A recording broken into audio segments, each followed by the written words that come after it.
Hey, this is Jim McDonald. Welcome to episode 201 of the PowerCast. Way back in the beginning of the show, back in episode 11, Stone Cold Steve Austin agreed to talk to us on the phone, and he handled the interview in such a professional manner that it made us feel like we knew what we were doing, and that was a huge confidence boost back in the day, and we definitely appreciated that back then. We had the opportunity to catch up with him in person in April down in Los Angeles at Chris Bell's house. Chris got to sit in with us as guest co-host, which was much appreciated. If you are someone who is not as well-versed in the culture of wrestling in the 90s and early 2000s, as you're listening through, you might want to make note of some of the matches he talks about. You can actually watch most of those online somewhere. I just can't include them in our production just because of copyright problems. You're also going to want to become familiar with the definition of the word kayfabe, because that makes a lot of things will make a lot more sense to you. Stone Cold has been sort of our spirit animal in the gym for a long time, since my friend Anthony sent a Stone Cold doll that hangs off of the world's most dangerous chalk bowl. So be sure to check out this episode and like and share. We'll be back next week with Kelly Starrett and Matt Vincent. Support for episode 201 of the PowerCast comes from 8Man Apparel for people who lift heavy weights at 8manstrong.com. Compex Muscle Stim products at CompexUSA.com. Use the code PowerCast to get an additional 28% off. HowMuchYouBench.net, home of Mark Bell's Slingshot. Bench heavy with no pain with Mark Bell's Slingshot. Rapid Reboot. Go to rapidreboot.com/PowerCast for 10% off your order. And bodybuilding.com, the world's largest fitness website and supplement store. Bodybuilding.com has free plans for every level. Visit bodybuilding.com today to become your best self. Bodybuilding.com has another great giveaway for fans of the show. If you go to bodybuilding.com on Instagram, be sure that you're liking that page. Go to Mark Bell's PowerCast on Instagram. Make sure you're liking that page. And then on the post for this episode, which is 201, tag 3 friends, and you'll be entered to win a $100 plus worth of swag, including a bag, gym bag, and supplements, and all sorts of cool stuff. So anyway, check it out.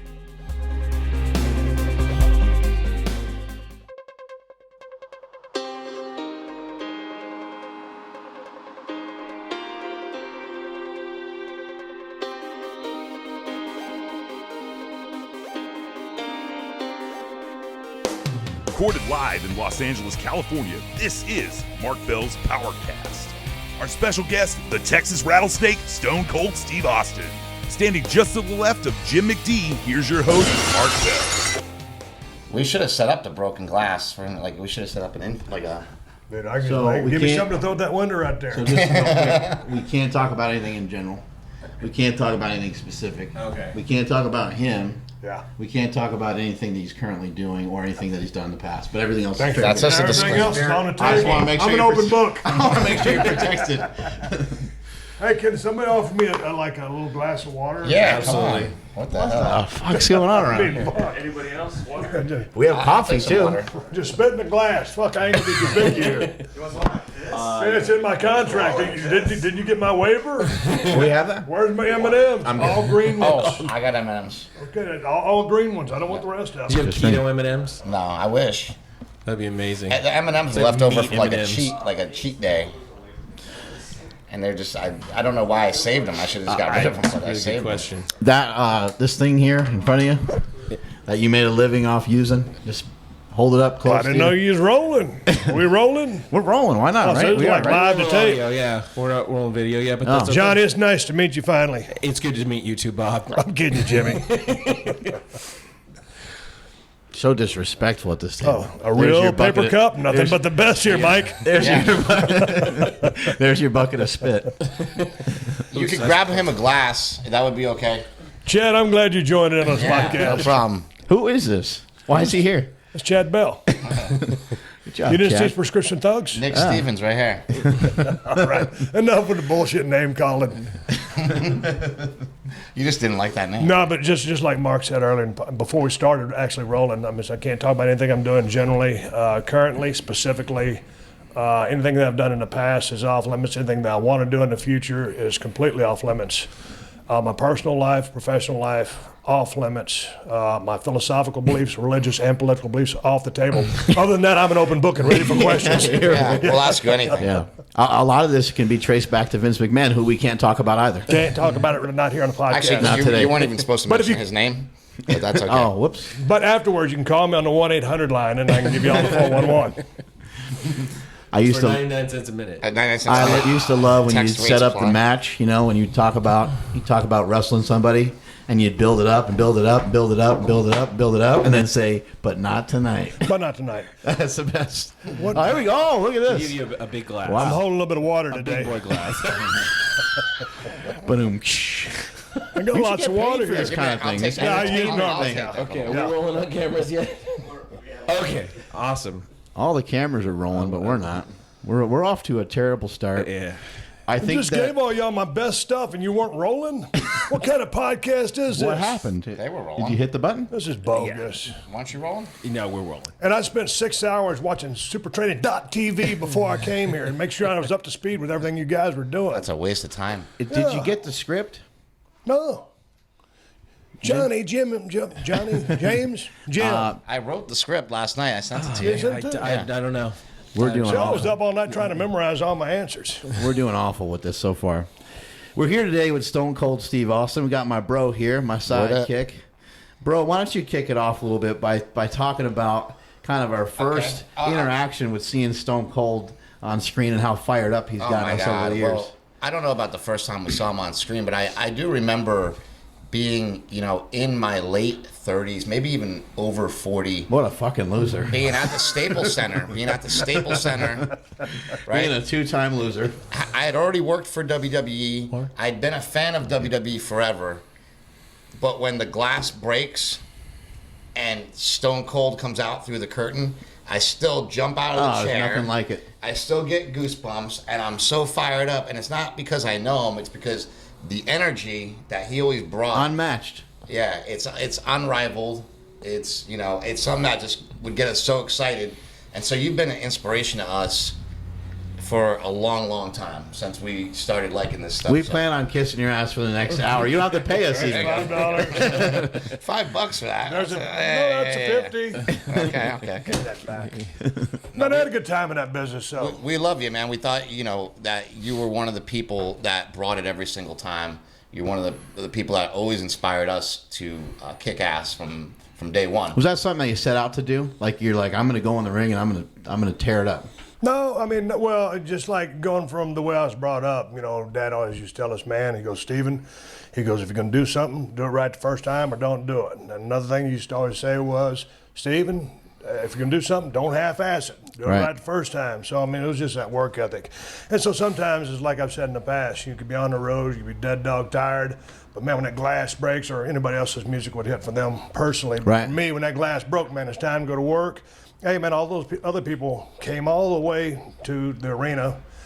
One time to see me just on the card, but then to see me on top of the card. So, hey, man, you want to give them everything you got to give them their money's worth. Yeah. And for them to come to the show, to put, the sacrifice of time, energy, you want to be able to, sometimes I always look like, people living just like a world of shit. They got problems, just like I got problems. When I want to watch something, I just want to be able to suspend my disbelief and enjoy the ride and think about nothing else but that. Yeah. And so that's what I always wanted to do for people.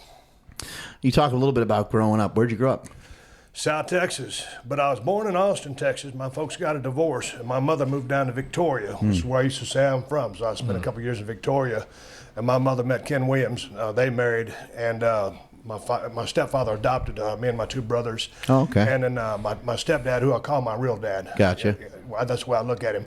So anyway, him and my mother would have two other kids, Jeff and Jenny. And so there was, 5 kids, and my parents and my mom and dad, and it was just kind of like a bunch of stand-up comedians. Yeah, we weren't stand-up comedians, but everybody's always cracking on each other. And so I got my sense of humor from my mom, and my work ethic, and my storytelling ability from my dad. Did your dad teach you the Stone Cold Stunner at 4? That's the story that we heard. We researched. Man, I tell you what, when I decided to get in the business of pro wrestling, they said, they were like, what? Yeah, really? And your real name is Steve Williams. Well, I was born Why are we Steve giving Anderson. away all the Steve details? Anderson. Steve Anderson, then went to Steve Williams. Steve Williams, and then there was another wrestler named Steve Williams, Yeah, Dr. Dr. Death, Death. right? So then you changed to Steve Austin. Well, that's Is when that Dutch Mantell gave me that name when I rolled into the USWA in 1990. And, 15 minutes before my first match, I'm in the Mid-South Coliseum in Memphis, Tennessee. Just drove my Hyundai Excel base model from Dallas to Memphis. I'm the new guy in the territory.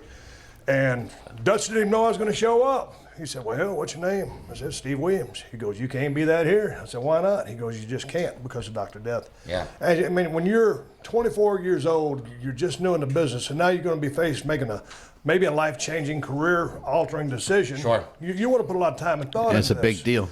Comes back in 15 minutes, what'd you come up with? I said, man, I ain't come up with nothing. He said, you're Steve Austin. I said, I don't want to be Steve Austin.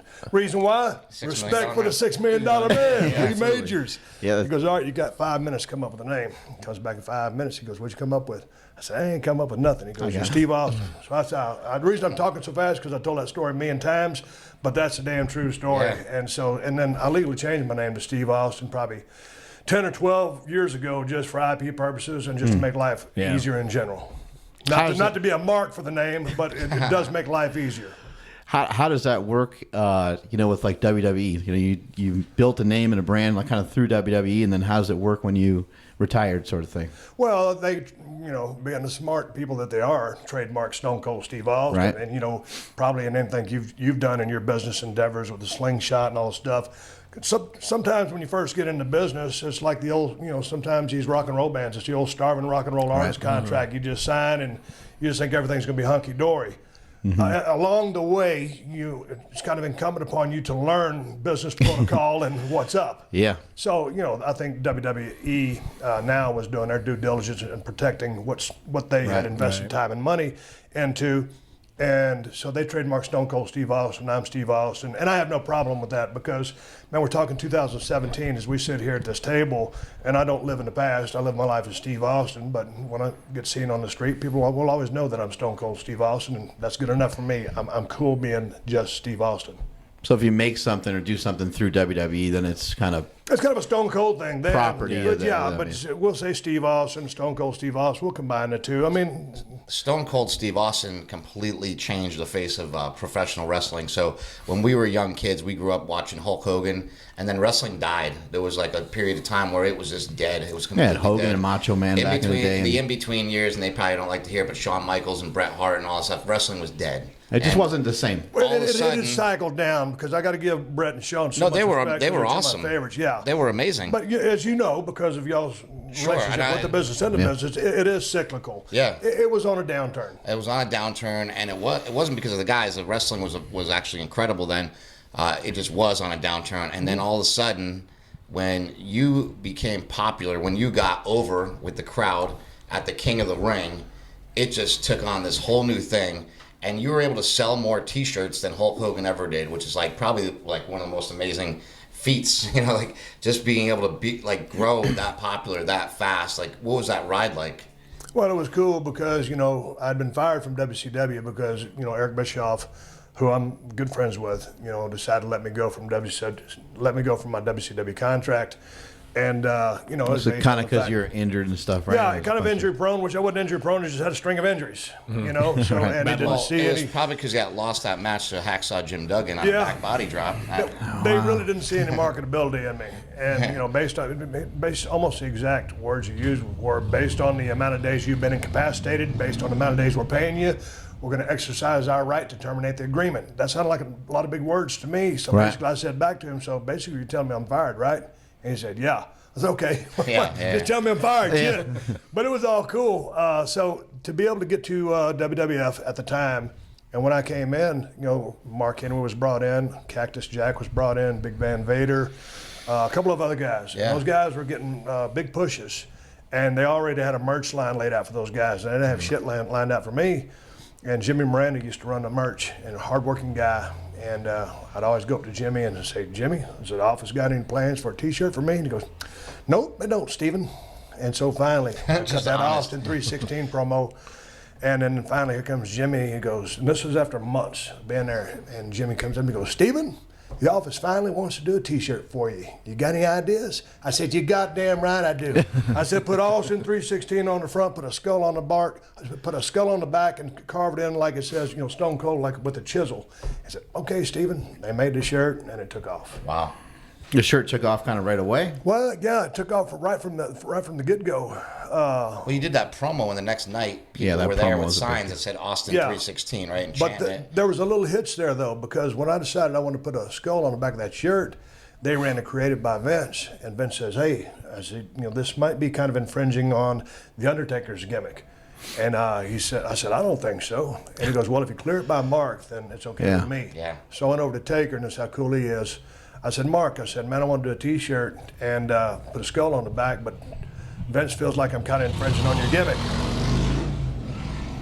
Asshole.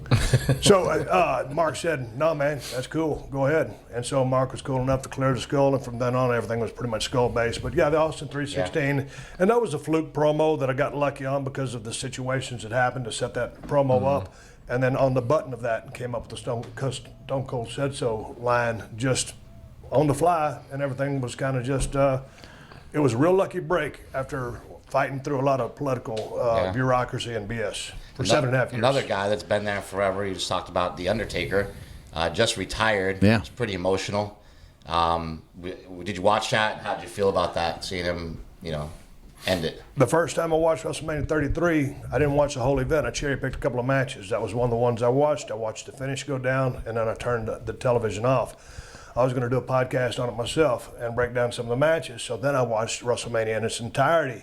And then I saw, the aftermath of after the finish. Yeah. Roman goes up the ring, and then Taker starts taking his gloves off, folds up his jacket, puts a hat down, walks to the stage, and the stage descends, and he's gone. He's ridden off into the sunset like his legendary gunfighter. So when I saw that, the match was what it was. It was a slugfest between two guys, and so it was cool. But then when he did that, it was like, man, it just totally erased the match. And like Roman will not you win, and that's good for his resume, personally and professionally. People remember the gloves and the hat and the jacket in the ring. I just wonder, what will happen, if Taker ever comes back. If he comes back just as Mark Calloway, golly, because I've already seen like a little promo he did for a George Strait album. He was talking about the song Troubadour and how that kind of reminded him of where he's at right now in his career. And so now if Mark can come back and just now talk as Mark about the gimmick, the character, because he totally kayfabed everybody for 25 years. What an incredible run. It's one of the greatest runs in the history of the business. So now if he comes back as Mark Calloway, just to let you behind the scenes on some of that stuff, I mean, that is an absolute gold mine. Yeah. Can you imagine having hung in that long? No. I don't know how he did it. And the times where he reinvented himself. When he first came out with that gimmick and he debuted on, what was it, like a Survivor Series or something like that. I don't know if it was a snooker match. He planted somebody on he tombstone pile drive somebody. But when he came out, and he was so jacked up back in, he's 6'10", scary as hell. And those kids, if you watch that event back, just go look at Undertaker's debut. Kids in the front few rows are just petrified. Oh, yeah. Scared to death. I was down in WCW because, they didn't know what to do with him down there. Had him teamed up with Dan Spivey, which was cool. A little bit of Sid, I think.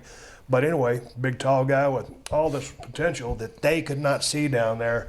Vince takes him up there, comes up with this gimmick. He's a monster and just starts terrorizing people. And to reinvent yourself as many times as he did, from Taker to American Badass to this, that, or whatever, back and to Taker. Doing all this stuff with Kane. And now he's got a brother named Kane. It was great. And to bring, the best Paul lot of Bearer, fire, a lot of fires happened. 25 years worth. Yeah. I lasted 13, 14 years, and it was white hot at the end. Then I got out. We used to kid each other. Well, you had to fake it all the time. Go out there and drink all those beers and stuff. That had to be terrible. Yeah. That had to be terrible, I got a right? real liver problem from that. I used to kid Undertaker back towards the back end of my career. I said, man, I don't know which one of us is going to last longer. And because we were both kind of beat up at the time. Shit, he outlasted me by a decade and a half. He's amazing. Nothing but respect. Yeah, I remember Good job, that. Taker. Thank you, Undertaker. Absolutely. He's somebody that he did the. We really liked over the years. I know everybody, wrestles banged up and stuff, but I remember that Hell in a Cell match. He, I think he had a broken ankle or something. He might have had a cast on. That was the or craziest something thing like I've ever seen. With he was Mick limping Foley. around hard on that ankle the entire time. And God bless Mick Foley, man. That guy was a savage too.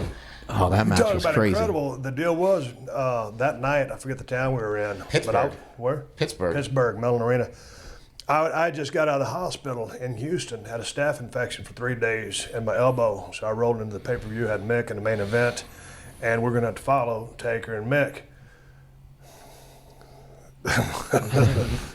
The match that those guys put on, the chemistry that they had, the tables were set, all of the bells and whistles were theirs to play with, along with the fact it was just a great, great match with Mick taking some spectacular bumps. But it was Undertaker as well. And our boy JR was amazing. Oh, God.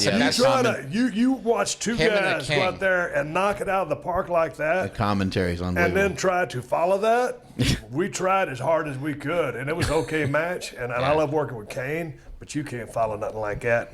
So it was a rough day. I always take my hat off, swig a beer to those guys because they crushed it. But when you're in that spot after that, forget about it. Yeah, and you got to give JR and it was JR and the King. Jerry the King Lawler in that match, like just the way they called that. Oh my God, he's dead. He's broken in half. When JR got to come back for 33, that was great. After everything that just happened with his wife, and for him to go out there and call the Undertaker match, and just to hear his voice again. But Jim Ross, I've always given that guy so much credit for. The way he called my matches, the way he heaped praise on me in a backhanded fashion. He knew that I wasn't a traditional babyface, and just to gloat about me or just heap all this praise on me for all this crazy shit I was doing would have been nonsensical. He got it. Not everybody did. And coming up with names like the Texas Rattlesnake. I didn't go to Jim and say, hey, Jim, you think tonight on Raw you could call me the Texas Rattlesnake? No, he just made that shit up on the fly and it turned into a great marketing tool for me, a great nickname, and the unpredictable nature, the way Jim calls the match. I think that Jim was put here on planet Earth to call wrestling matches. Best in the business. In my opinion. Yeah. And you have your greats. You got your Lance Russells, your Gordon Solys, all these guys. Was awesome, But Bob Caudle, but Jim Ross at the top of the list. Yep. When you were when WCW told you that you weren't marketable, basically, were those kind of like words that you like took and you're like, I'm stuffing these in my pocket for later? Is it something you used as fuel, or you just kind of kept plowing it forward? Just kept plowing forward because at that point, I started off, I broke in the back end of 1989. I started that feud, or Chris Adams started the feud with me in USWA there at the Sportatorium in Dallas, Texas. So it was a high-level feud.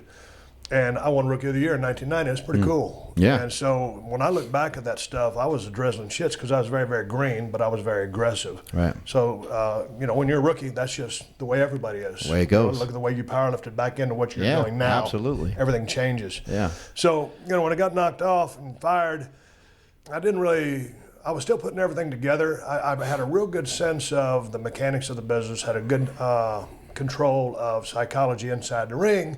But as a total package, as far as trying to put together the gimmick, the persona, the character, entertainment. I wasn't even close yet at stunning Steve Austin. And how I got that, we were riding down the road to Tennessee. There's myself, Dr. Tom Pritchard riding shotgun, and primetime Brian Lee in the back seat. We're riding to Memphis, and Tom Pritchard says to me, it's the first time I really got a heads up as far as gimmick or characters. He goes, Steve, what's so stunning about stunning Steve? I didn't have an answer. And he goes, Brian, what's so prime time about Brian Lee? He didn't have an answer either. Right. So, when I look back at Stunning Steve, it was just an attitudinal thing. Right. Cocky, arrogant, but it was very surface. Dutch Mantell gave me the name. I didn't work on the depth of the character. So, fast forward all these years, go to the WWF, call me the ringmaster. Hell, I'd been out of work for a while with that torn tricep. Working in ECW, got a chance to cut a few promos, get my confidence up. And then when I got to the WWF as a ringmaster, I just knew it was a foot in the door type gimmick. And when I came up with that Stone Cold thing, it was a work in progress. And I started getting that momentum. And I had a conversation with Vince McMahon about him cutting my interviews when we were going live. And then we'd put one in a can. And in post-production, they'd edit my lines. And he was walking across that parking lot one day in Lowell, Massachusetts. And I said, hey, Vince, can I talk with you? Hell, I've been in the company for 6 months, but I didn't know Vince. Yeah. He's just my boss. He goes, yeah, Steve. I said, let me ask you a question. I said, I noticed that when I'm watching Monday Night Raw, you're editing a lot of the stuff that I say because they were giving me opportunities on color commentary, stuff like that. And I said, I wonder why that is. And he looked at me and he goes, well, quite frankly, Steve, you're popping the guys in the truck. Now, when you're popping the guys in the truck, that means you're getting a response out of them. They're laughing. If you can pop the guys in a production truck who have seen and heard everything, you can pop the world. And so I told him, I said, Vince, I said, man, you got guys here 6'10", 7 feet, 300, 330 pounds. I said, I'm 6'2", 250, bald head, black trunks, goatee, black boots. That's it. I said, if you take my personality from me, I said, I can't compete. But if you give me my personality, I can compete with anything you got. And so he said, okay, Steve. And that's when he stopped editing all my shit and started letting me fly. So it was a work in progress. I didn't mean to give you a long, winded answer there. But when I got fired, it was just, hey, man, take my shit down the road, go to a new spot. And when I settled into the Stone Cold thing, I knew that I had to put something together that would, and it's a work in progress. You don't all of a sudden just come up with all the sayings and everything like that. Were you concerned about making money and stuff like that, like when you got released, or it wasn't really, you felt confident you'd pick up another job very quickly? No, man, I was thinking very seriously about that because I had a wife and a daughter. I had a log cabin on 10 acres, and the bills were coming in. And, if you ain't working, you ain't making no money, and they'll turn your shit off, you don't pay your bills. Right. So I started working for Paul Lee the next week, but that was just 1 day a week. So that ain't big money. But Paul Lee was an education that I needed to have, and he's a good friend of mine. And that's when I got when I went to work with WWF, I'd turn them down 2 or 3 times, just because I knew that they wanted me, as a mechanic only, and didn't have any designs for me to be, a superstar or anybody drawing money. Did you have to pitch Stone Cold, the name and everything, to Vince once you came up with it? And is this story true about like your ex-wife? I think. Like had sort of like said it to you or something in passing? She made me a cup of hot tea, and she says, I was trying to think of a name. I just got finished watching the documentary on Iceman, Richard Kuklinski on HBO. And I knew that I wanted to be a cold-blooded, ruthless heel. I don't endorse anything the guy did. He got my gears suspended. I pitched the idea to the office, and they said, well, you can't do the Iceman because Iceman Keith Parsons did that down there in Dallas. And so they faxed me those 3 pages of names, which was the shits. And then my wife comes up, my ex-wife, comes up with that name, and she goes, Stone Cold Steve Austin, that's your name. I called the office. I believe it was Jerry Briscoe, who's a very good friend of mine. And, pitched him a gimmick. He ran it by everybody else. They cleared trademarks on it.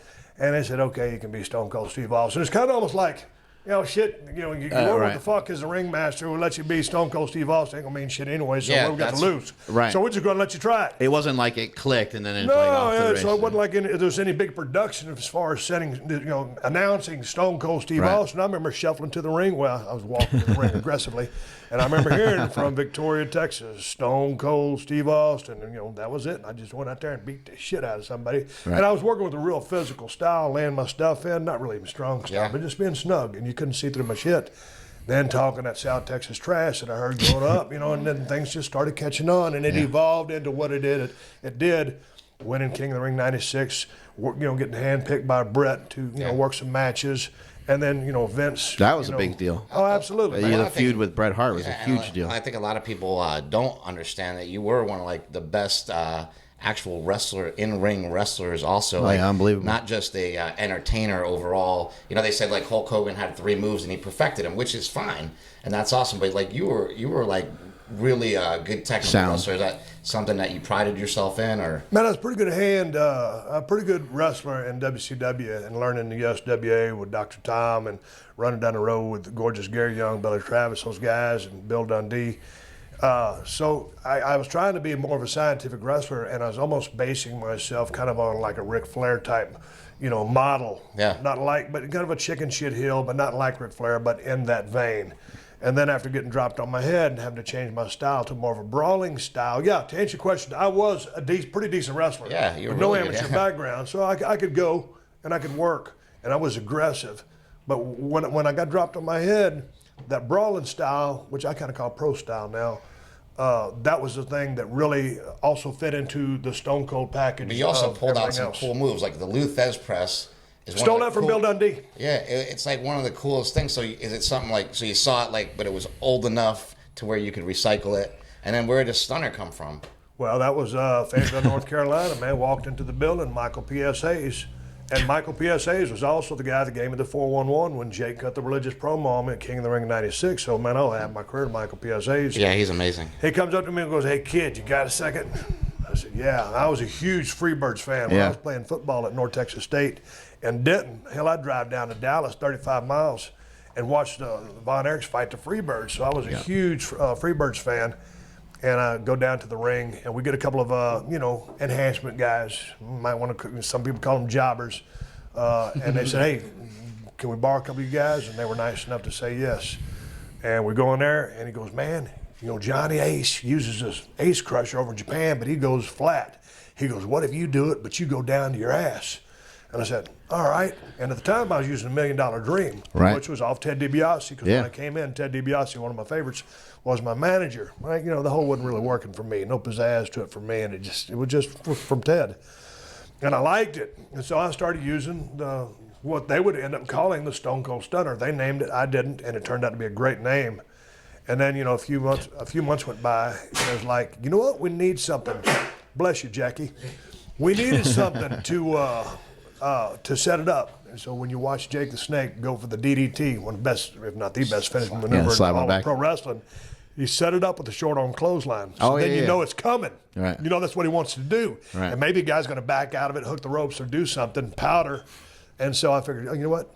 Kick to the gut. So when I first started using that, we just went into the stunner, but that kick to the gut put the guy's head in a position where I needed it, and it give you the signal that, hey, he's fixing to use the stunner, so you get the anticipation, boom, and it delivers and it blows the roof off the place. So it's like everything is a work in progress, and you never ever, you get it figured out to a large degree, just like with your training, Mark, at the level you've taken it to, and people come to you for instruction. But as much as you know, whether you're doing what I did or what you do, there's always something else to learn. Oh my God, there's always same more. Same thing to you. Yeah, whether we're doing movies or docs or whatever, there's always something else to learn. And speaking of docs and something that we worked on together, The Resurrection of Jake the Snake was a movie I was an executive producer on. You were in it. We saw Jake the Snake go from a crackhead to the Hall of Fame, and after something like Beyond the Mat really destroyed his, just basically broke his heart. We were able to make a film about him that sort of like has, brought him back to, basically in everybody's eyes to, be the hero better that light, we saw him when we were younger. How'd you feel about that film when you saw it and you did the Q&A at the ArcLight and everything? And that was awesome. And how'd you feel about DDP getting in the Hall of Fame this year?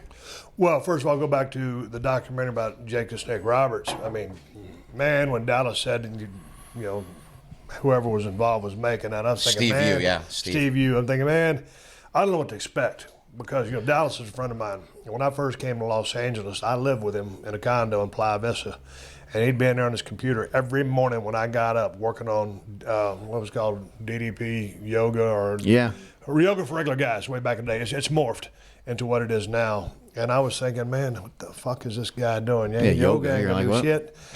But it speaks to Dallas's work ethic and what he believes in, and being one of the most positive guys I've ever met in my life. I love that guy. He's one of my best friends. Yeah. So I didn't know what to expect. And I'm thinking, former wrestler, some guy, Steve, whatever, I watched it, and it brought tears to my eyes. I'm tough as some bitch in the history of the WWF. And I was like, man, that was awesome. I've seen it probably 3 times. I think it's spectacular. I didn't even know Dallas before we made that. And Dallas had seen like Bigger, Stronger, Faster and stuff. I was like, we need to get this kid involved somehow. Like, he's going to be able to help it. And I was so happy that they did, because in meeting him and hanging out at Sundance with him, like, he's just got such a good heart. And I've learned a lot from that whole crew. Like, they were just such a giving, good group of people to be around that's, and I had just gotten sober. So when Dallas called me to work on that movie, I was actually, you guys aren't going to believe this, but I'm actually in rehab right now. So I get it. I know how hard this is. I thought the best part of the movie was at the end when he said, all I ever wanted to do is not become my dad. And that part killed me. I was like, I'm done. Like, that broke me up, because he talked about, not being there for his kids, not being there for his family, and being a bad dad and being a shitty husband. But he just poured it all out. Like, he was the one saying it. It wasn't like someone else was saying it. He had the realization. He understands, what he did, and it seems like the kids are closer to him now, and it seems like things are on a better track. But man, I was like, holy shit! And the genesis for that whole movie was they put a YouTube video up. And I had known Steve Yu previously. They put a video up, and it was Razor Ramon, Scott Hall, and he was on the phone, and he's like, Dally, man, all I had today was vodka. It's 5 p.m., and all I've had to eat today was vodka. And he was crying, and Dallas and Jake's like, hey, man, you got to get down here. I'm doing good now. And all I saw was Mad Dog when I was watching that. And I started crying when I was watching it, and I called Steve, and I said, dude, what are you guys doing with this? And he said, we're just putting out YouTube videos to try to help Get Jake. people excited. And I'm like, you guys got to make a movie. So I didn't know they were making a movie until like a year later when they had finished the movie. And they called me and they said, well, we made a movie. That's what you told us to do. You're a director. You've made documentaries. You're like, oh, you told us to make a movie. We made a movie. And I'd never seen anybody like that full bore before. Like that like, you know, like I tell them to do something and they just like went and did it. And then they're like, well, we need you to have you involved now. You were the genesis of this. We need you back involved. And I'm glad that they asked me to get back involved because I thought it was an awesome movie. Man, it was a great message for people. It was a great message, but they did a hell of a job on the documentary. They did such a good job. And when I saw the first rough cut, I was like, you guys are already done. Like, and then we're going to finish because, like I told Dallas, man, I said it's close, it's badass, but I think you can do better. And because when Dallas asked me a question, if I ask him a question, I want the damn truth. Sure. I was shooting straight with him, and then by the time they finished with it, I thought it was just off the charts. And one last thing before you move on there, Mark. I was riding down my west fence line of my ranch down in South Texas one day, and I was talking to Dallas, and he put, Jake on the phone. I don't know if I was telling him happy birthday or it might have been after the damn film, but, Jake is someone that I always respected in the business. And when you get to know him and you see how smart that guy is about just damn near any kind of circumstance that a human being can be in, he's been there. And he's got a valuable lesson that he can convey to you in very easy terminology that anybody can understand. And I was riding down that west fence line, and I said, damn, Jake, I said, what an incredible career you had and how impactful you were. And he goes, Steve, the scary thing is, he goes, how good I could have been had I been straight. And so as good as he was, as awesome as he was, as menacing as he was with those unbelievable promos and that persona and how scary he was with the snake and all that, and the promos are just his demeanor. You don't even need the snake. But he goes, just it's scary to think what I could have done had I been sober. And when he said that, it did like, you ain't shitting. It would have been neat to see what you could have done. Oh, he was amazing. And he was like the king of speaking softly says more. Like that was like his whole thing. Like he didn't have to get remember when he went to the Hall of Fame a couple years ago? Yeah. That was the best speech of the night. Yeah. His voice was kind of cracking. It wasn't very strong. I think he'd been out traveling or promoting the film or something. But that was the best promo that whole night. Yeah, and we always say like a man can talk softly and mean more or something. Like it means it's like it was something about like people have to listen. But also just his delivery and his conviction, his tone, just everything about it. You always felt like he meant it, no matter what he's talking about. Like he was dead serious. But also you took him serious. Yeah, that's what I'm saying. Dead serious. Yeah, he wasn't no fucking joke. Yeah, exactly. Yeah. When you were still young and marks upon your heart, when the aspirations you had for yourself were still green, who you could be was born in your mind. And it was not only you that believed in the manifestation of that person, it was others in your life that wished it for you too. Those who loved you but whose faith in you died as your flaws slowly drowned your destined self. And it is that departed and forgotten version of you that continues to wake you in the night. A howling of a lost you that never materialized. But you have not finished your journey of who you will be. It is still sunrise. And no one but you will ever see that this is the reason you brave the hell you now travel rectifying the wrongs. That each step you take is a step towards quieting the haunting. Quieting the ghost of who you were supposed to be, and of yourself never realized. It seems like you have a great memory for the events of your career and even the small stuff. Do you think that has like served you across the board in business? I think it probably helped him in the ring. Even. Yeah, and in the ring, like that, like it's like remembering pitches for every baseball game you ever played in, something like that. Man, that's interesting that you would say that, Jim, just because I can speak with clarity about the things that we've spoken with today.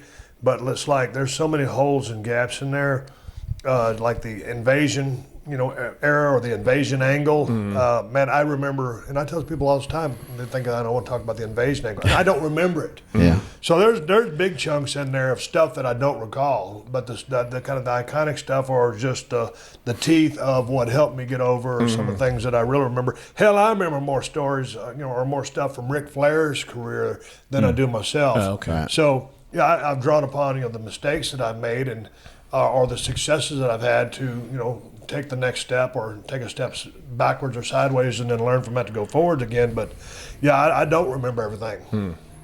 Throughout your career, you always had good conditioning. You're always in great shape.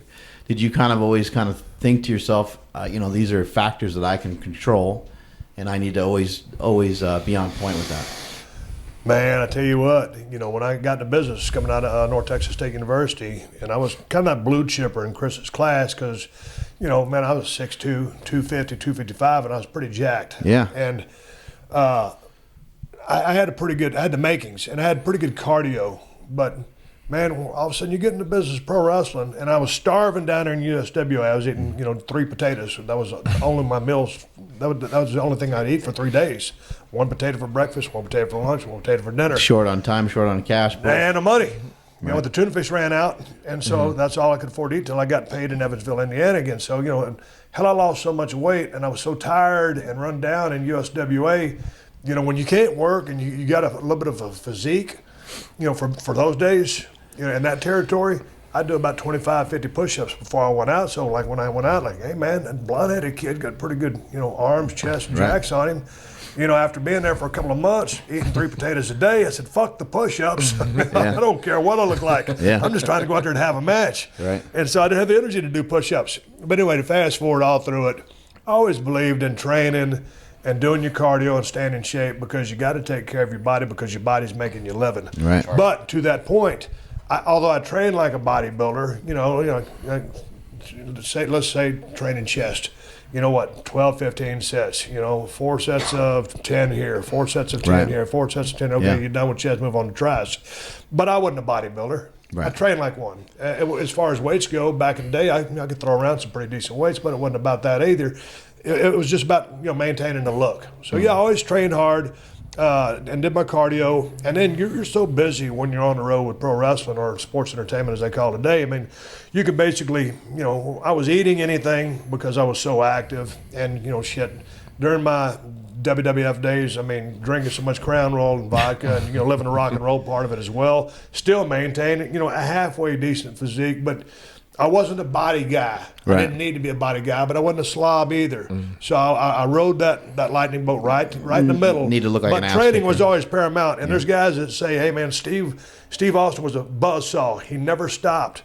He never blew up. No, I blew up at times, but I never let nobody see it, and I'd keep going. Right. That was kind of the way I worked. You said, making money off your body. What about the treatment of your body in other ways? Like, after the matches are over, you kind of mentioned living the rock star lifestyle. How do you a deal with little the bit. pain? That's got I didn't really have a whole lot of pain. A lot of guys. He's dishing it out. We've talked about you've seen this. some of his matches? Yeah. Well, I mean, you have, your share of surgeries, your injuries and stuff like that. But I mean, man, a lot of people don't know, what's up in the business of pro wrestling as far as how tough that grind is. Yeah. And some of these, anyway, I don't get into a discussion about that, but it's a tough life to live. And then all of a sudden, I remember when I got you traveling like crazy. My first loop in Dallas, Texas, working at Dallas territory, driving back and forth to Oklahoma a little bit. I was riding with someone and they said, hey man, you want a Vike? I said, what are you talking about? There's a Vicodin. I said, what's that? It's a pain pill. I said, what do you take it for? 24 years old. Yeah. In pro wrestling, he's got to play high school football, college football, scholarship, linebacker, defensive end. I didn't know what the fucking pain pill was. Excedrin or aspirin, or whatever, that's it. And I said, man, can I give you a buzz? Okay, I'll take one. But I never went down the pain pill route. I mean, did I have my share if I was injured? Yeah, a couple here, a couple there. We've talked about the stories of guys eating Dale Wilkes, some of those guys, Luther Reigns, 30, Kurt 40, Angle. 50, 60 shit. Kurt Angle just came out and said he was doing 65 a day, and now he's clean and helping. I just never helping was people. my MO. I like my whiskey at night. But what about the booze? You ever get too much on the booze? You ever get hooked on the man. booze? I would, I always tell people, man, there's other guys that went their separate ways because when I kind of started hitting it big there, Stone Cold, I like to travel by myself. Yeah. And so, man, I'd drink my share of whiskey, a lot of it, and that was just the way I rolled. But man, I was so in the mode. I said a long time ago when I was talking to Michael Chiavelli, it'd been cool if I'd have taken a little bit better care of myself back then. But man, I was living a lifestyle. But to answer your question, no, I never did go to the ring drunk. Never had a hangover the next day. It was just part of the way I was living. Don't get me wrong, it was rough. I was burning the candle at both ends. Yeah, but you had a mechanism in you that allowed you to regulate it, and you weren't going overboard ever. I don't have an addictive personality, but I'm one of those guys. I'm either all in or I'm all out. Sure. Yeah, or if I say, hey, man, it's only going to be this much, that's the way it is. And you've seen a lot of guys die. A lot of guys, a lot of man, guys. a lot of crazy stuff, things, right? man. And that probably helped you stay away from it too. No, right? no. Seeing people die makes you sad and makes you and like when Brian Pillman died, I never thought that guy would kick the bucket because he's so strong, so smart, resilient, charismatic, and so full of life. Sure. And and then and many guys. I mean, This shows you life's fragile. Life's fragile, but it's like, hey man, maybe I need to back off the pills. I never was at that level. I need to back off the alcohol. I don't know if anybody was at my level. You weren't at that level. Yeah, I just everything was cool. Yeah, good. But is it a learning lesson or is it a heads up? Well, yeah, if anything in life, something happens to one of your buddies, you don't learn something from it, then you're stupid. How do you think the guys? How do they stay away from it? Like, what you're just saying, you didn't have an addictive personality, but like it's everywhere. In that it can be, in that world, Yeah, but I don't know. I can't speak for anybody else. Yeah. I can speak to you about what I did, and I can tell you about my personality, but I can't say how do you stay away from it. Hey, man, there's a lot of guys in the business, even back then when it was still the Wild Wild West, and to today, where seemingly, I wouldn't imagine too many guys are abusing hardly anything with the policies that they have in place now, but. It's a personal decision. I've always manned up and taken responsibility for anything I ever did to myself or anybody else. That's on me. Yeah, that's important. So I don't hold anybody else accountable for my actions. That's important too. Yeah. You mentioned getting dropped on your head. That was a match with Owen Hart. Was that something that changed your life? I mean, you broke your neck, right? Well, people always think I broke my neck. Technically, I didn't break my neck. What I did, when you get dropped on your head or when a football player hits with his head down rather than up, which is proper technique, that is called an axial load, AXIAL. That's the number one cause of quadriplegia, not getting whiplash or getting hit from behind in a car. That's an axial load, and that's the 3-4 and the 4-5 collapsing, and that controls your arms and your legs. Yeah. So anyway, getting dropped on my head, boy, that was a rough day at the office. And I remember when that happened, I was thinking, I never panicked. I never went out. I was concussed, one of the few concussions that I've had in my life. And I was laying there and I said, don't touch me, I can't move. And I was a transient quadriplegic for about 60 seconds. And then I told the ref, I said, I was supposed to win that match with the Stone Cold Stunner. I told that ref I could finally turn over. And if you watch it back, I can't use my hands yet. I'm crawling like this, and it is everything I have. And watch this left leg try to bend. It's like it's just rusty, and I finally creak it. It's just selling the hell out Oh, of it. well, I think a lot of people in front selling knew it. that there was an accident. Anyway, I told Earl Hebner, I said, hey, man, tell him roll up for the win. And he went back for that cradle because it was supposed to be a kiss my ass stipulation. If I lost the match, I had to kiss his ass, and I was supposed to get my title back. And, just from a competitive standpoint, whether you're a football player or any kind of athlete, you want to finish a friggin' job. Yeah. Mm-hmm. So I wanted to finish that damn match, and I did. And they stood me up after that, and I held up that belt. It took 3 referees to get me up off the ground, and I'm still stumbling and dragging my left leg because of that nerve damage. And I held that belt up, and I look back and I watch that film, and I've seen that probably a couple hundred times. But lights were on, but nobody was home. They took my ass to the back, and pretty emotional back there. When you're like, because I really thought when it first happened, I'm laying there. I actually thought I'm Christopher Reeve. Yeah. Remember that? When he got thrown off his horse and fell. I forgot your original question, but it was based around getting dropped on my head. Just basically But yeah, asking- it was a game changer and a life changer. Yeah. When that happens to you, do you get mad at the other guy, or was it just an accident? No, it was or an just accident, like, man. I mean, complete accident. It was an accident, and I thought he had clearance, and it just turns out You guys it worked didn't. together for a long time. A No, lot yeah, of but I times loved that's Owen. Yeah. And Owen was a hell of a damn technician. It certainly it wasn't done with malice. Yeah. It was a total fluke accident. Yeah, it's just something that happens in Yeah. the ring. Well, a right? lot of times you guys will wrestle each other quite a bit, right? You'd imagine Yeah. you wrestle each other a bunch, and then this was just one fluke accident on one particular night. Yeah, you don't often do tombstone pile drivers or inverted whatever. You got cut open in a match really bad with Bret Hart, right? That was an accidental thing where you got like? Of course it was. Well, I mean, were you just bleeding? I mean, you were bleeding so much, like it was crazy. Dude, that cut that was nuts. That cut was probably an eighth of an inch long. Yeah, So it just was little, not huh? it wasn't a And so, bloodbath. was that from getting hit with a chair? Is that you? Well, I hit my head on the kicked it? guardrail. If you watch it. Okay, back. you hit your head on the guardrail. Allegedly. Allegedly. Okay, allegedly. It's all work, everything. But so it was after that point that your career started to take off, though, pretty much. You rehab from the neck thing. You get in a feud with Bret Hart, right? And then started... Yeah, but, the thing after I got dropped on my head, I was out for a while. And I remember I was up in Philadelphia because that happened in Newark, New Jersey, and we were working Philly for Monday Night Raw the next night. Pay-per-view's always on a Sunday. So I had to make Raw the next day. And when I got dropped on my head, when you get that, what I had, man, my anterior delts were on fire.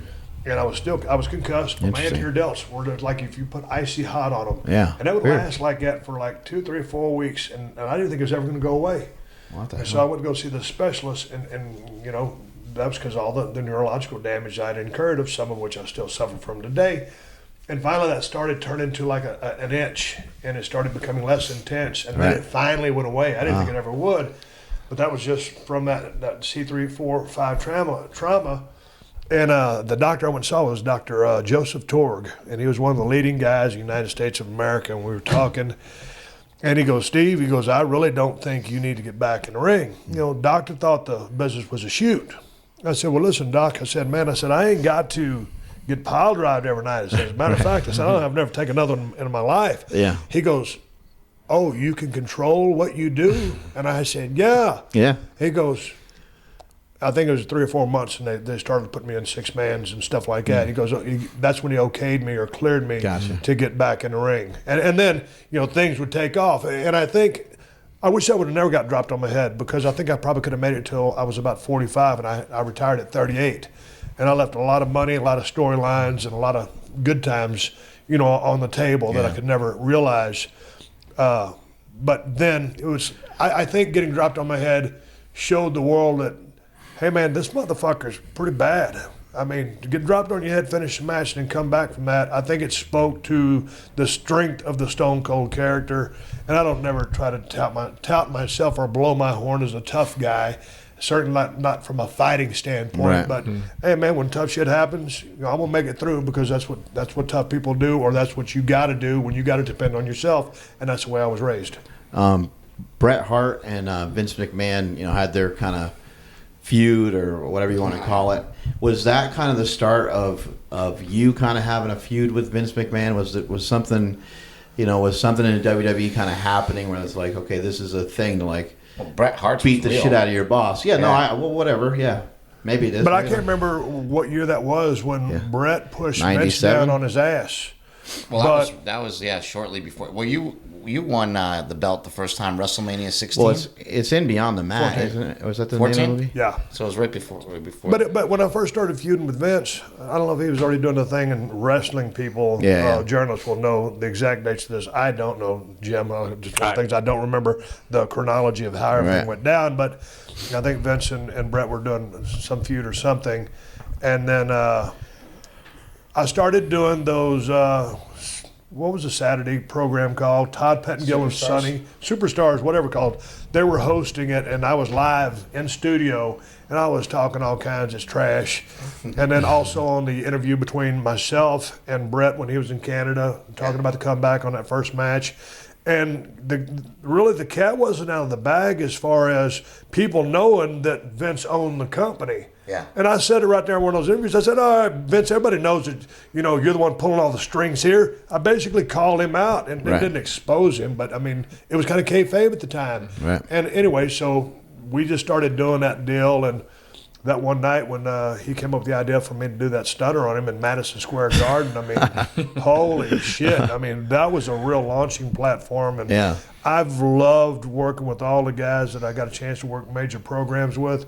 The Rock is a great friend. I loved working with him. I loved working with Bret, and Bret is an absolute masterpiece inside the squared circle and a great storyteller.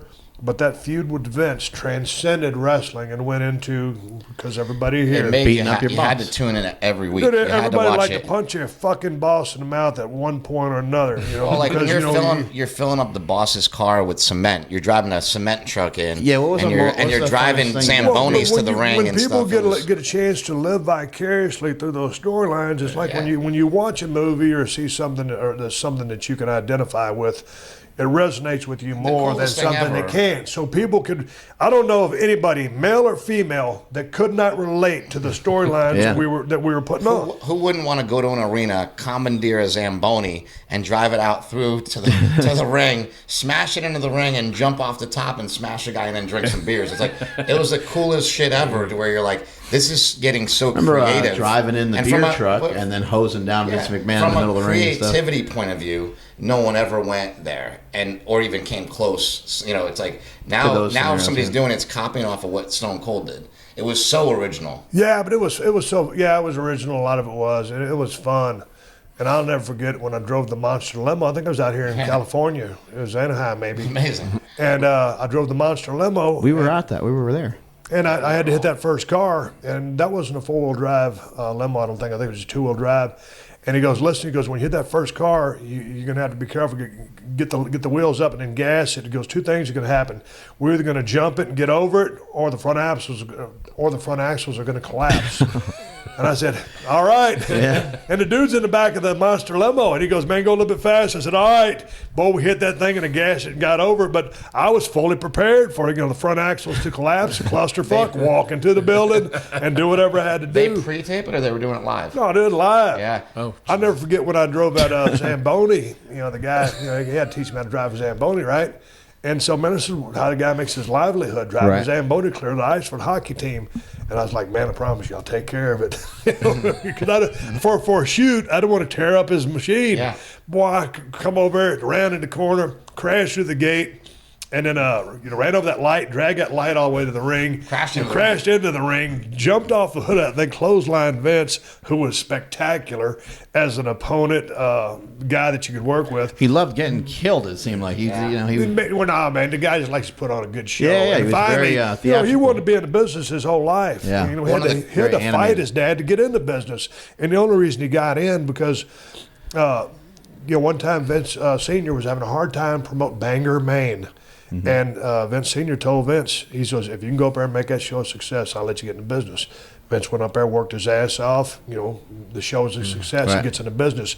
But he would never let him be an in-ring performer. So, when Vince is in his 50s, finally, organically, here comes this feud with this badass from South Texas, Stone Cold, that, there's the authority figure, and this guy that he doesn't want champion. So we were all in water, fire and ice. But when we started feuding, man, that was like throwing gasoline on a fire. It ignited. And all of a sudden, I think that happened, or it was in the process of the Monday Night Wars, however that plays out as far as time-wise goes. But shit, man, the territory was on fire, and we were having fun. All the boys.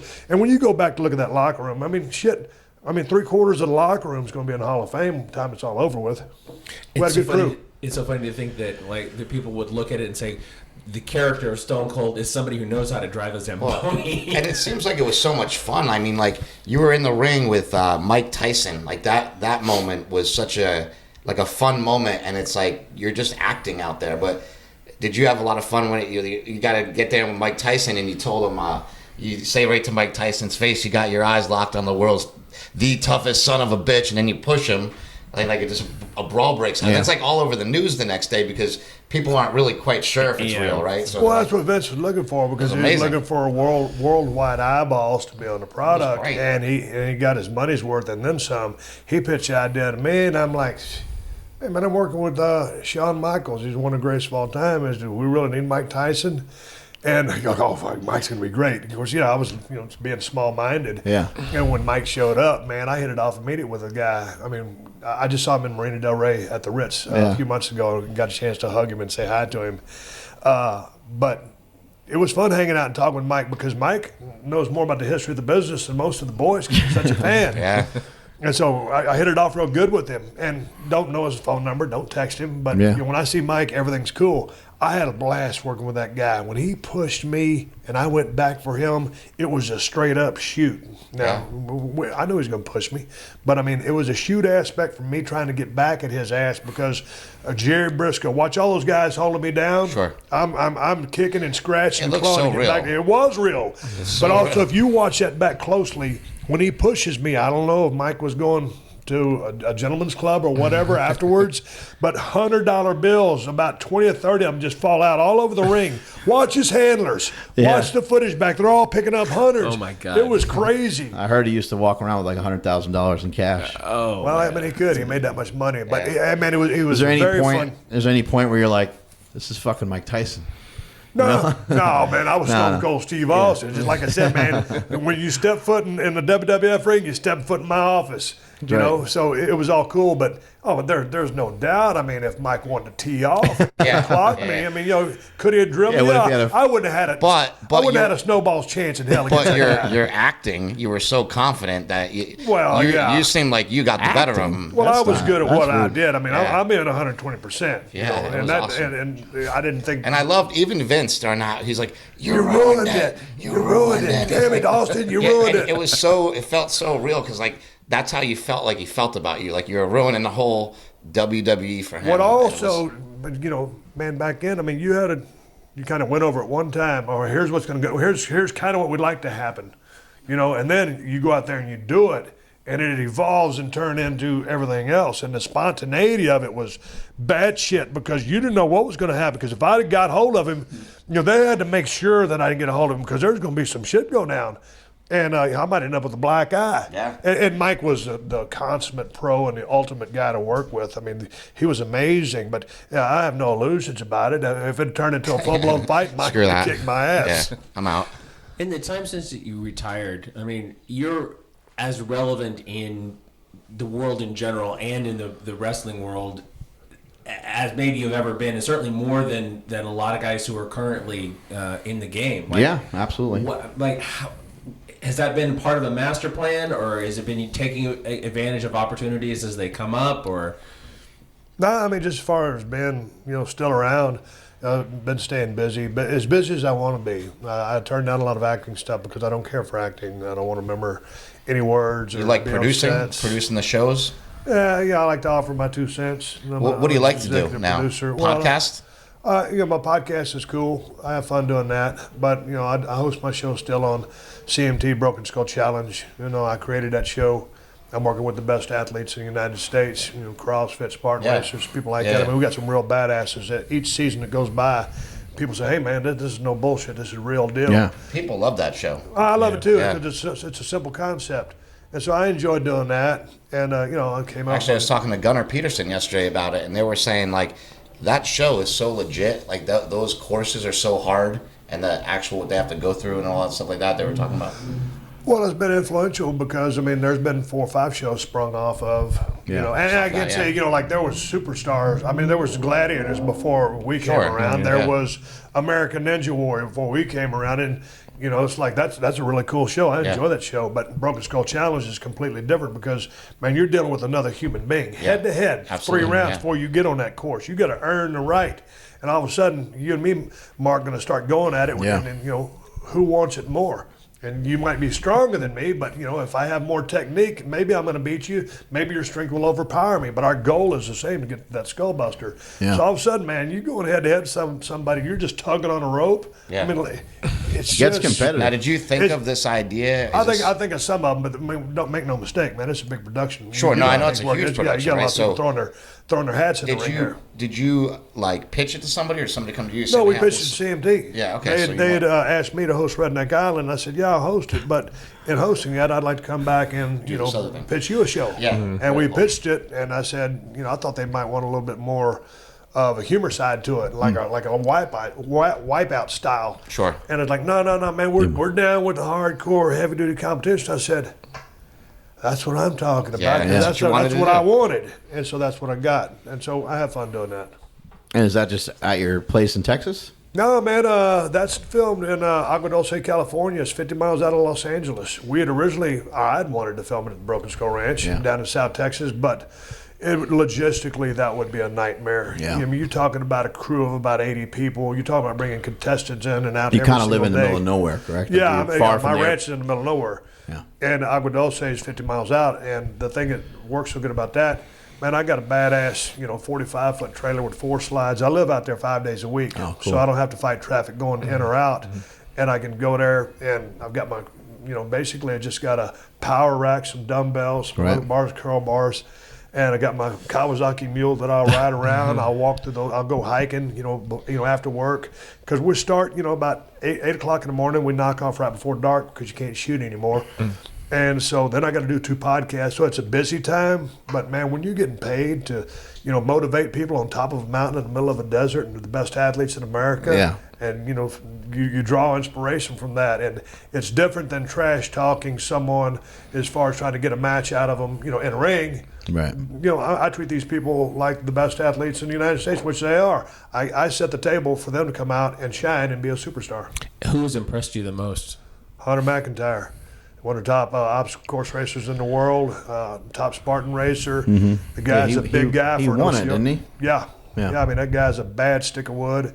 I mean, this was, he's coming out of a real highly educated family in Connecticut. And, all of his brothers and stuff are lawyers. Everybody's super smart. And, Hunter kind of, I think he was probably a little bit ADD. And he started, kind of getting involved with drugs. And, he was a drug enthusiast, as he used to say, a lot of them. And then just on a whim, he joined a Spartan race and took third and said, hey, man, I think there's something for me to do here and not do all this other bullshit. And he's turned out to be one of the world's best. And he's a really, really smart guy, and he's a class act, and I really dig him. Very cool. How is it hard to get good high-level competitors, or do they come to you, or do you guys have to recruit for them? Or Both. As a matter of fact, I got an email from a young lady who used to train at your gym briefly, and she shot me an email. She goes, Steve, I saw Broken Skull Challenge. I think this would be something that I would be great at. And she says, how do I get involved? And I'm not part of the casting, so I just said, hey, man, go to CMT.com. It was Janet, by the way. I said go to CMT.com and wait for the casting directions. So now people are coming to us, but the casting process is a very intensive process that you can't short. You got to make sure you scour the entire United States, get the best athletes we can find, and then we put them all together and bring them down. Our friend Katie Hogan was on your show. I think Jessica Fitzgibbons was on his show as well. Yeah, we know some people that got a chance to get on your show, and they said it's tough as shit. Hey, man, we have a good time out there. You know a lot about health and fitness. You know every name in the business. It seems like you read a lot of the magazines. How do you keep up with all this stuff, and why are you so interested in all of it? Seems like you're fascinated by it. Fascinated with what? Well, just like health and fitness and training and all this stuff like that. I mean, I think I am too. I'm just sort of asking. Yeah, but living here in Los Angeles is fun because, like I said, man, I might not ever been a bodybuilder, but man, I go back to the old days of reading Muscle and Fitness, Powerlifting USA. I was talking with you on the phone about it, reading all the articles, how to get strong, how to get big. I mean, I don't live like a bodybuilder, but I mean, I'm interested in it, and the nutritional aspect. So, just being a student of it. Yeah. I think it's cool. Every time I see you, you got a new question, like, what's up with this HIIT training, or what's up with the, you always seem very inquisitive about it. Well, it's funny because, growing up in South Texas, I mean, you play football. So I ended up playing football because that's what you do. Was good enough to get a scholarship, but I wasn't good enough to play pro.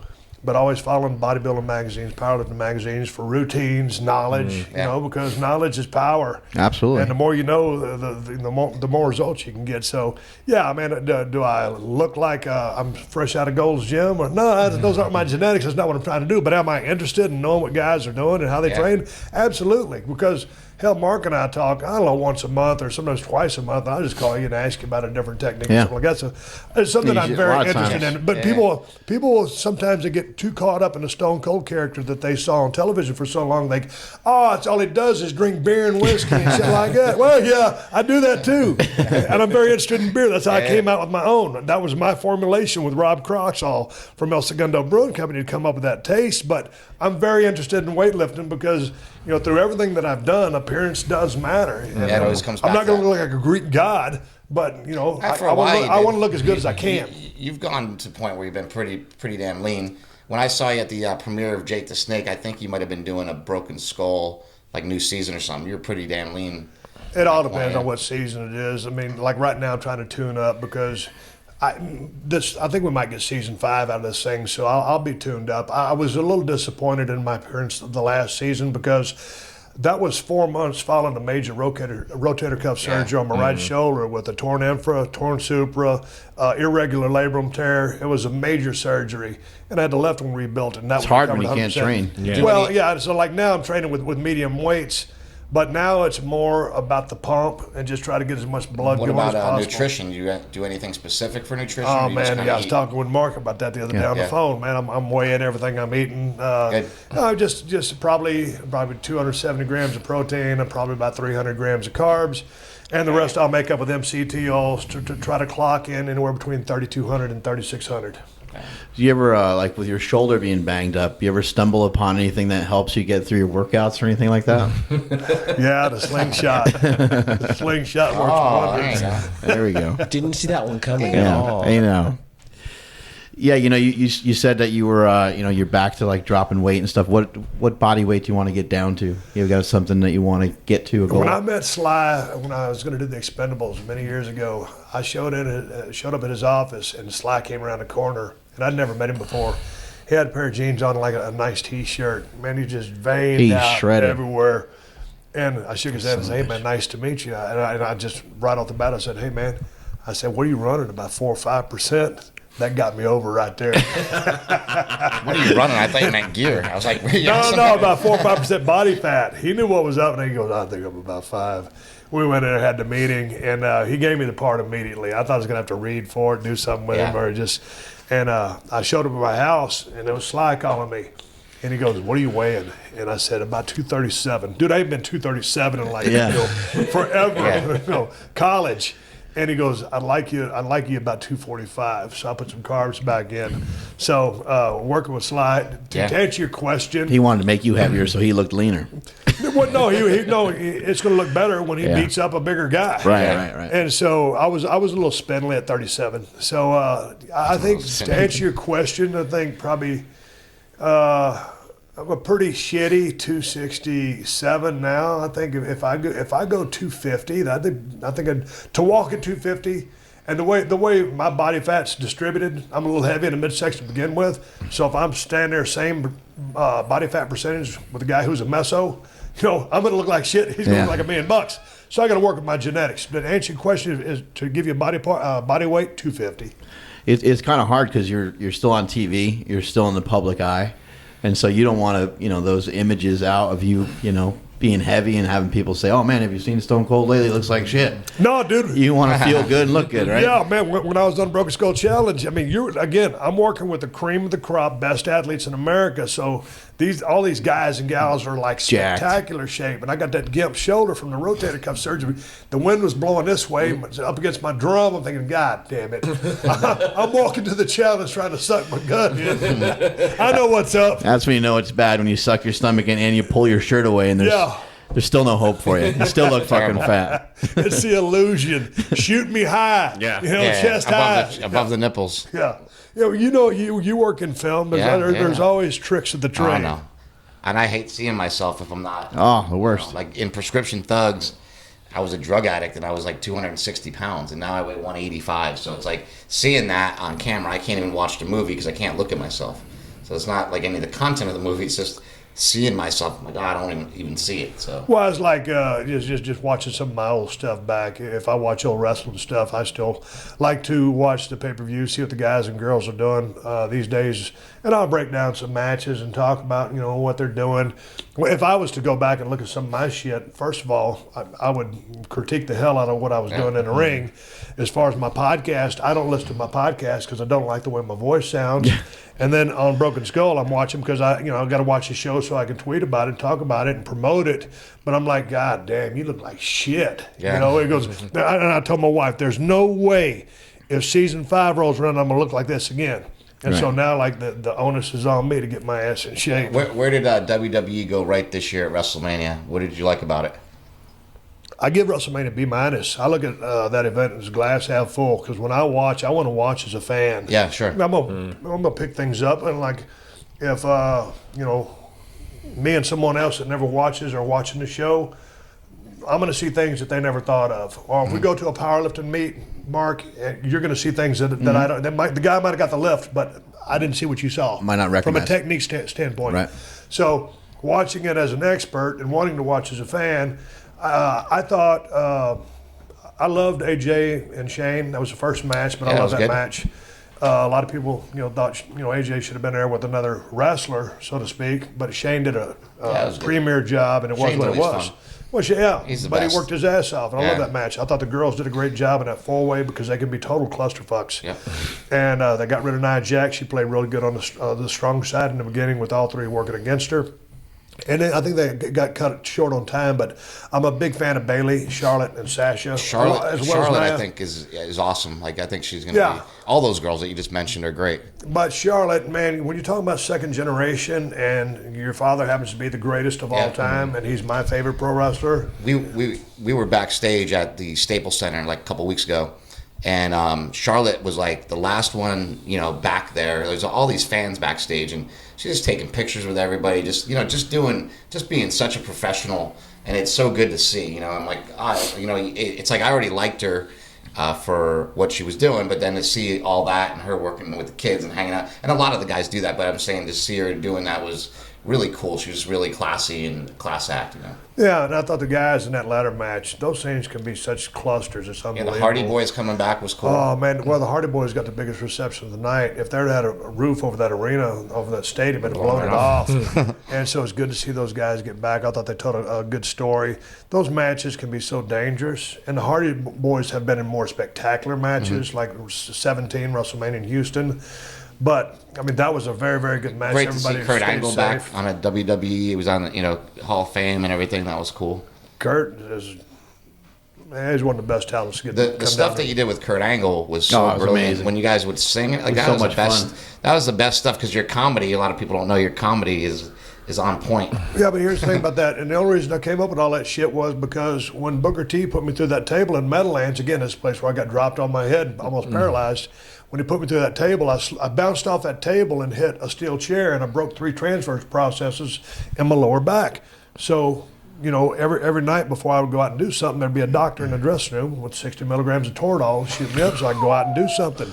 But I wasn't working. This was just trying to entertain. And so we came up with all those skits because I just turned heel. And if I couldn't do anything to get heat, to be hated, I at least needed to be entertaining instead of a flat line. Right. So that's the reason we came up with all that shit. And it turned out it was a way to grow or diversify the Stone Cold character. Right. In hindsight, the heel turn wasn't a great idea, which was my idea, but at least I got a chance to push the envelope. Some people liked it, some people didn't. If I was watching an old John Wayne interview on YouTube the other day, and John Wayne never needed to reinvent the formula. People loved him, Right. and America expected a certain person Version. or persona from him, and he never needed to stray from that. I didn't need to stray from that, but just because of my love for working as a heel, that was my idea. Because working as a heel is just a blast because Yeah. you can do anything. You have a lot more fun with it, huh? Gives you more options. It's all fun, but you just have more creative freedom. I mean, you could trip on a high spot and get away with it. You trip as a baby face, it's like, you fucked up. You fucked up. It's pretty cool.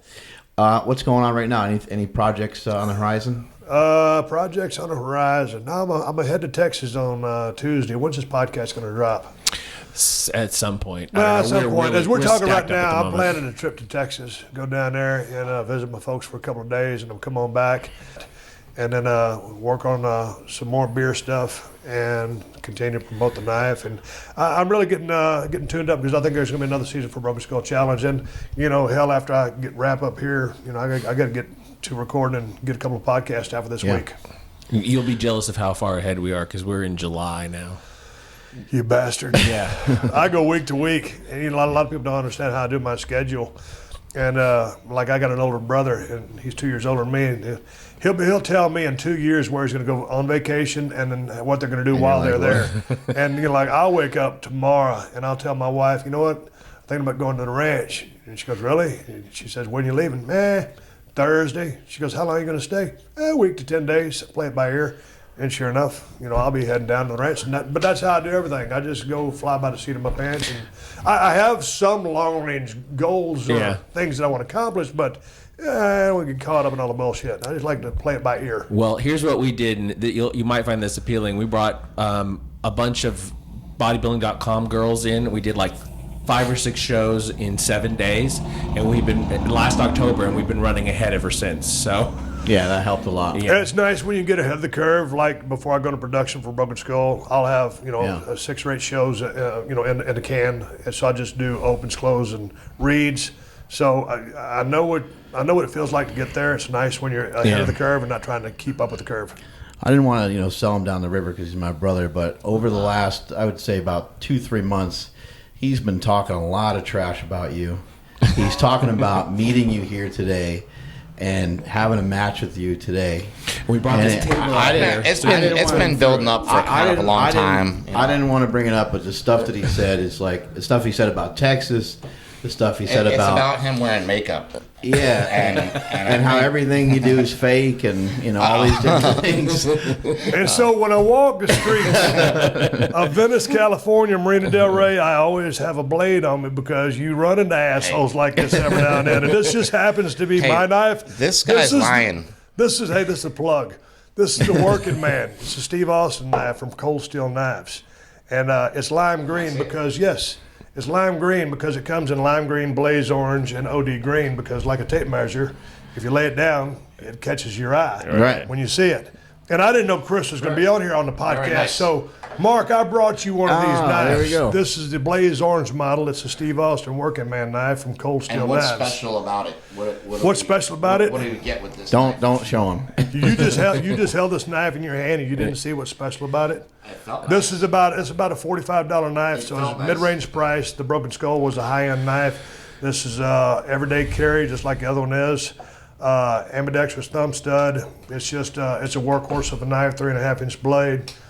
Great steel, easy to sharpen, holds an edge, and I highly recommend it. And so Chris doesn't have one because he was insulting to me, but Mark, I pass this on to you as a gesture and token of our friendship. Awesome, man. Thank you. I really appreciate it. And you can go to BrokenSkullRanch.com or ColdSteel.com or Amazon if you want to get your brother Chris one. I got nothing. You motherfucker. You'll think about it next time you try to get in a fight with me. Listen, buddy. Hey, keep rolling this camera because this somebody's about to eat a table. Get a stunner for my troubles. And I'm kidding about the knife as a threat, but I always do believe in carrying a pocket knife because I'll go home and cut up some cardboard pocket boxes.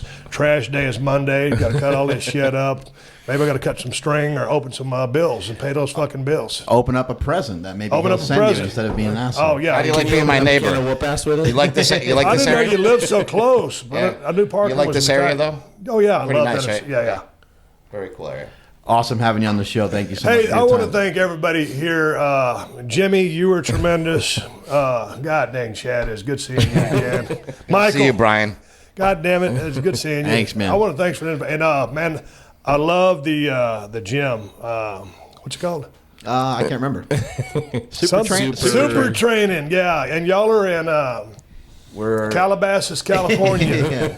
we're over that way somewhere. I'm kidding you. No, thanks for having me on the show. It's always good seeing you guys, and I'm proud of all the successes you've had with your gym and all your endeavors. Because I watch y'all's podcast a lot because you got some good guests on there. Can't wait to have you in the gym sometime. We'll be lifting with bands. I mean, just rubber bands and no weights. I don't think I'm in y'all's category, but we can make. Hey, we'll make it to a comedy. People will just be excited for you to be there. That would fire up the gym. I bet you'll get a couple 800-pound deadlifts you get. Oh yeah. Well, I've been wanting to go down there and talk to you guys in your gym, in your setting, but also because, Team Alpha Male's over there. Yeah, Uriah just got announced going to the Hall of Fame last night at UFC 210. So I've been wanting to get down there and just kind of make the amazing. rounds because there's a lot of people down in Sacramento that got a lot of shit going on. Yeah, his new gym is, I heard 15 good minutes things. from our place, so. Yeah. Go up there and give an inspirational talk, and all the lifts will go through the roof. I don't know about how inspirational I can be, but I can come up here and bullshit for a while. There you go. Perfect. All right, Take us that's all- home. That's all the time we got. Strength is never weakness. See you later. Shout out to our sponsors, Ape Man Apparel at apemanstrong.com, Compex Muscle Stim Products at compexusa.com. Use the code PowerCast and get an additional 28% discount. HowMuchYouBench.net, home of Mark Bell's Slingshot. Bench heavy with no pain with Mark Bell's Slingshot. Rapid Reboot. Go to rapidreboot.com/PowerCast for 10% off your order, and bodybuilding.com, covering all of your fitness and supplement needs. I'm Jim McD. I produced this. I had help from Chris Griffin and Andrew Zaragoza, who lent their cameras so that I didn't screw this up. Please like and share, and we'll be back next week with Kelly Starrett and Matt Vincent.